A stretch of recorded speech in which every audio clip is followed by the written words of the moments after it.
Ya, kembali lagi di Apa Kabar Indonesia Pagi. Saya mau langsung ke Mas Uki. Mas Uki, kalau berbicara mengenai ini, jangan-jangan juga menjadi strategi dari Mas Gibran untuk mendulang simpati dengan banyaknya kritikan kepada Mas Gibran.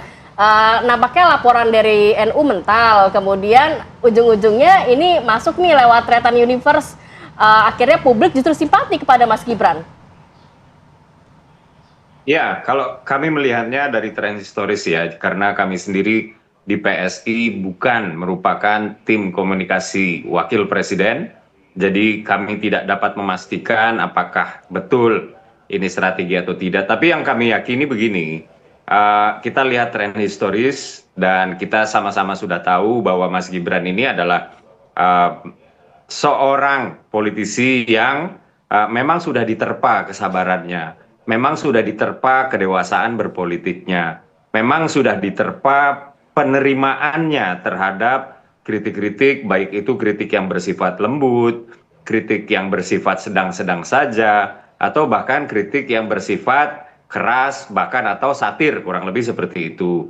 Dan tadi sudah Mas Gibran juga mengutarakan ya bahwa apa yang terjadi di luaran sana itu memang ya sebagian masyarakat juga mengeksersis hak-hak demokrasinya seperti apa yang dilakukan oleh Mas Panji yang di dalam konten mensrea itu juga sedang mengeksersis legal rights-nya di dalam bingkai demokrasi begitu. Jadi ketika ada laporan, nah ini laporannya tidak terhubung sama sekali apalagi bagian dari strateginya Mas Gibran karena tidak ada tuh track recordnya Mas Gibran melaporkan karena baper kurang lebih seperti itu. Dan kalau saya tidak salah ya tidak hanya dari para pemuda yang mengklaim dirinya itu adalah anak buah dari ormas agama, tapi juga ada dari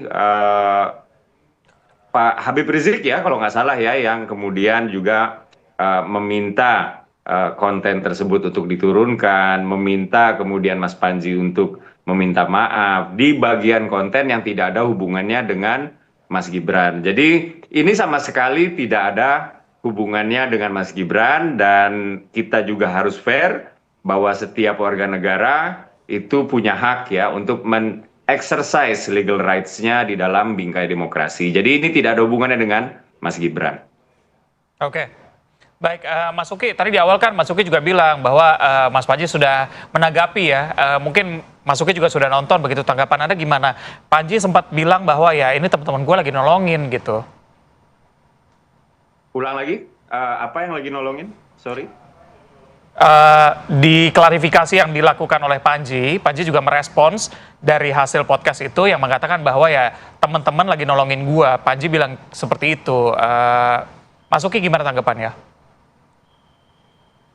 Ya, saya pikir Mas Panji ya dengan Mas Coki, saya sendiri kenal juga dengan Mas Coki dan Mas Panji dengan Mas Tretan Muslim ya. Itu saya pikir juga berteman lah. Mereka kan juga sama-sama komedian. Dan mereka berada di circle yang tidak jauh lah kalau memang tidak bisa dikatakan berada di circle yang sama. Jadi penting juga ya bagi masyarakat untuk melihat ini secara berimbang. Penting juga bagi pendukung Mas Gibran untuk kemudian melihat reaksi Mas Gibran yang adem ya. Jadi saya sih melihatnya kita sudahi saja riuh-riuh ini, bahkan Mas Gibran di dalam konten tersebut juga mengucapkan selamat, mengucapkan mantap lah gitu, mengucapkan sebuah atau melontarkan sebuah apresiasi karena konten Mas Panji di mensrea tersebut itu berhasil menduduki peringkat 1 untuk sekian minggu ya di Netflix kalau nggak salah, dan itu adalah sebuah capaian. Jadi suka nggak suka itu adalah sebuah capaian. Jadi bukan hanya Mas Gibran mengatakan bahwa ini sah-sah saja, ini baik-baik saja, ya di samping memang kedewasaan berpolitik Mas Gibran ini juga sudah teruji, tapi juga di sana ada apresiasi bahwa kemudian Mas Tretan dengan Mas Coki mengundang Mas Gibran itu untuk menolong Mas Panji. Ini saya tidak dapat memastikan, tapi yang bisa saya katakan adalah ya tentu saja mereka berteman begitu karena mereka adalah orang-orang yang berada di satu circle, atau kalaupun tidak satu circle, tidak jauh lah circle-nya. Dan saya mengenal mereka juga kok. Mereka ini orang-orang baik. Mereka bukan orang-orang yang suka dengan ketegangan-ketegangan. Mereka adalah orang-orang yang suka mencairkan ketegangan. Kurang lebih demikian, Mas. Baik. Oke. Saya mau ke Mas Yusa kalau berbicara mengenai ruang publik ya. Kan Panji juga tidak hanya mengkritisi terkait Wapres saja, tapi banyak pihak juga. Anda melihatnya kalau memang respon dari seorang pejabat publik yang dikritisi, yang mungkin niat kritikannya memang benar-benar ditujukan untuk yang bersangkutan, kemudian direspon santai, apakah juga akan berpengaruh nantinya terhadap ruang politik dan demokrasi kita? Ya, yang disampaikan Panji sebetulnya kan kegelisahan dan ya, karena ada beberapa kebijakan dari Wapres yang juga ya, disampaikan Panji di situ. Dan saya hakul yakin Mas Gibran Wapres tidak akan menggunakan haknya untuk melakukan pelaporan atau yang disebut delik aduan lah. Ya karena kan sudah dijawab tadi kan.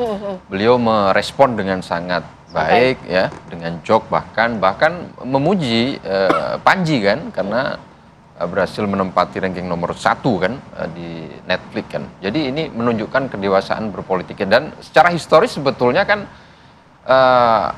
humor bernada satir begitu kan di era Yunani klasik juga sudah pernah muncul kan. Jadi bagaimana karya-karya Aristophanes dulu kan sering menggunakan humor untuk mengkritik para pemimpin politik, dan tradisi itu kemudian diteruskan oleh Kekaisaran Romawi. Jadi secara historis sudah pernah ada sejarahnya bahwa kita menempuh fase konsolidasi demokrasi dengan bekerjanya pilar-pilar penting demokrasi. Nah, salah satu pilarnya adalah kebebasan berekspresi, kebebasan sipil itu yang kemudian dimanifestasikan Panji dalam ruang stand up komedi. Saya hakul yakin juga Presiden tidak akan menggunakan, ya kalau orang menyebut pasal karet ya untuk memenjarakan warganya, saya tidak punya keyakinan ke arah situ. Kan nggak mungkin Presiden dan Wapresnya mau ingin memenjarakan warga negaranya sendiri, karena kalau pasal itu mau diterapkan ya betapa banyak orang yang dipenjara hari ini kan. Karena dan ada proses transisi value yang saya sebut ya, bahwa kalau bahasa humor Panji itu dibawa ke era 90-an atau generasi baby boomer misalnya kan, memang tidak nyambung kan. Orang menyebut tidak etik bahasa-bahasa Panji itu, tapi kan value itu berubah. Zaman sekarang berubah. Mas Gibran sama Mas Panji sama-sama anak muda. Jadi biasa aja lah mereka kan. Panji sering menggunakan joke, humor, Mas Gibran juga sama, santai. Jadi ya sudah nggak ada masalah. Nah, persoalannya adalah para pendukungnya ini yang fanatik atau taklid buta kan. Ya, militan-militan ini yang dikritik merasa nggak tersinggung, tapi pendukungnya ini. Nah, tapi dengan respon Mas Gibran yang santai, saya kira ini menjadi kata kunci penting ya, dan warning bagi para pendukungnya. Sudahlah, kan kita sudah menempuh jalan liku berdemokrasi. Karena Mas Uki sudahi saja tadi. Ya, justru ini kalau Gibran bisa menggunakan panggung ini dengan baik, sentimen akan bergerak terus ke arah yang positif. Kan ini juga bekal elektoral Gibran juga ke depan kan. Oke, kita masuk ke sana. Mas Sova, kalau formula ini dilakukan oleh pejabat lain, masuk apa enggak sih? Apakah memang ini cuma Gibran aja yang bisa kayak gitu? Karena memang kesehariannya sesantai itu gitu. Sebenarnya tidak banyak juga pejabat yang mendapatkan kritik negatif setiap hari sebesar Mas Gibran. Setiap kritik Mas Gibran. Nggak banyak loh. Jadi apakah ini bisa direplikasi oleh pejabat lain? Saya kira publik juga harus ingat, Mas Gibran itu genre joke-nya mirip-mirip juga dengan komedi kayak gini. Karena sebelumnya kan ada menteri yang sempat disindir, pergi ke podcast juga. Ternyata konotasinya hasilnya tidak sama ya. Responnya malah negatif, mendapatkan respon negatif, terlebih lagi setelah itu juga melakukan aksi yang blunder kalau menurut saya ya. Aksi komunikasi yang blunder. Tapi Mas Gibran enggak. Pertama dia kan memang jarang, kayaknya baru pertama kali saya lihat dia di tampil podcast di ini. podcast ya. Baru pertama kali. Dan ini kan memang kok acara lucu-lucuan gitu, acara komik dijawab dengan komik. Komiknya Panji dijawab juga dengan komik oleh Gibran di Tretan. Jadi ini memang berhasil. Apakah bisa dilakukan di pejabat lain? Saya kira formulasi yang sama belum tentu. Karena Gibran memang udah begitu dia. Memang udah dari bawaan lahir mukanya begitu gitu ya, seperti yang disampaikan, matanya begitu. Dan ketika dia ngejok itu emang kayak gitu, emang udah masuk kayak gitu. Enggak lah. Kalau pejabat yang lain, siapa sih Mas yang muda gitu? Bisa Iya, ngejok kayak gitu? Nggak ada Mas. Kayaknya nggak bisa ya. Kayak gitu sih. Oke, kita biarkanlah netizen nanti yang berkomentar panjang, tapi kita harus sudahi saja ya dialog kita hari ini. Terima kasih banyak Bapak-Bapak, Mas Terima Susan, kasih, kemudian Mas Nova dan Mas. juga Mas Uki Terima kasih. sudah bergabung pada pagi hari ini. Sehat selalu, Assalamualaikum.